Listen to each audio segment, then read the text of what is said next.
Hello guys, তোমরা সবাই কেমন আছো? আশা করি খুব ভালো আছো। আমিও খুব ভালো আছি। তো চলো তোমাদের সাথে আজকে একটা নতুন রেসিপি শেয়ার করি। এই দেখো, আমি আজকে তোমাদের সাথে শেয়ার করব লাউ পাতার ভর্তা। লাউ পাতার ভর্তা করার জন্য তোমাদের কচি কচি লাউ পাতা লাগবে। এই দেখো, আমি তোমাদেরকে দেখাচ্ছি। লাউ পাতাগুলো এরকম হলেই হবে। লাউ পাতাগুলো আমি তোমাদের সাথে শেয়ার করলাম।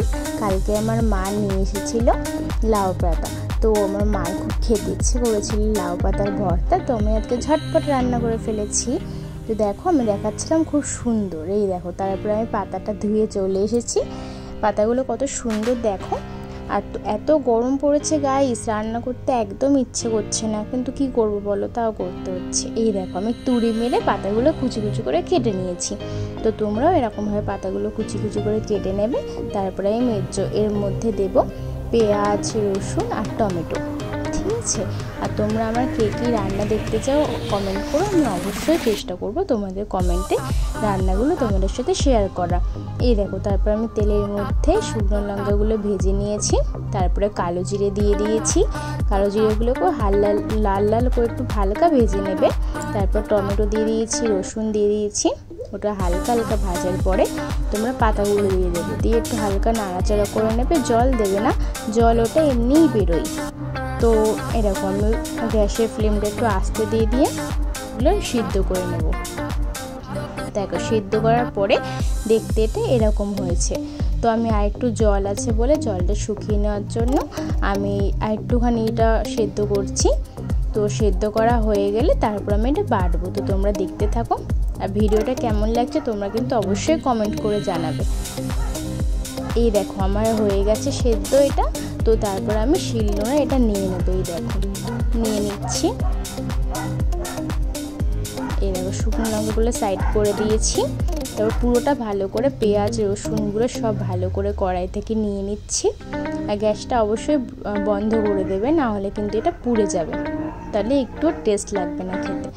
আর রান্নাটা খুব সুন্দর হয়েছিল, তোমরা না হলে বাড়িতে একবার ট্রাই করে দেখতে পারো, খুব সুন্দর হয়েছে। গাইজ, ভিডিওটা ভালো লাগলে অবশ্যই like comment share and subscribe করতে ভুলো না যেন। এই দেখো, আমি একটা রসুনও ফেলছি না, সব ভালো করে নিয়ে নিলাম। এই দেখো, নেওয়া হয়ে গেছে।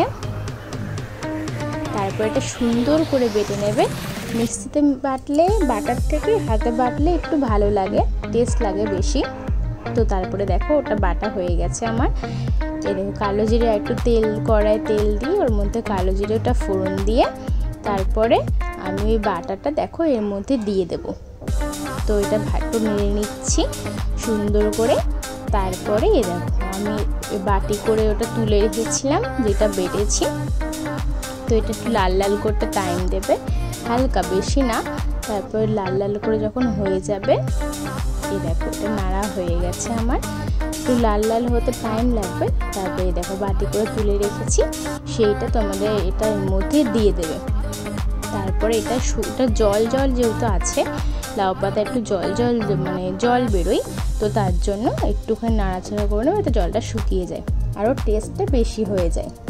তো এই দেখো, আমি দিয়ে দিয়েছি। আর তোমরা এটা আম তেলের সাথে খাবে গাইস, হেব্বি সুন্দর লাগবে খেতে। খেয়ে দেখো, আশা করি ভালো লাগবে। এর মধ্যে আমি পরিমাণ মতো নুনটা দিয়ে দিচ্ছি এখন। তোমরাও পরিমাণ মতো নুনটা অ্যাড করে দেবে, দেখবে সুন্দর লাগবে খেতে।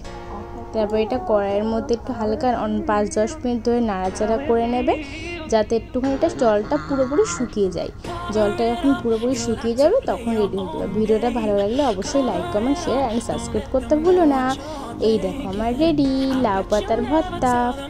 তো ভিডিওটা কেমন লাগলো তোমরা অবশ্যই কমেন্ট করে জানিও। আর তোমরা এর পরের রেসিপি কী দেখতে চাও সেটাও আমায় কমেন্ট করে জানিও। টাটা। আর সবাই খুব ভালো থেকো, সুস্থ থেকো, বাই।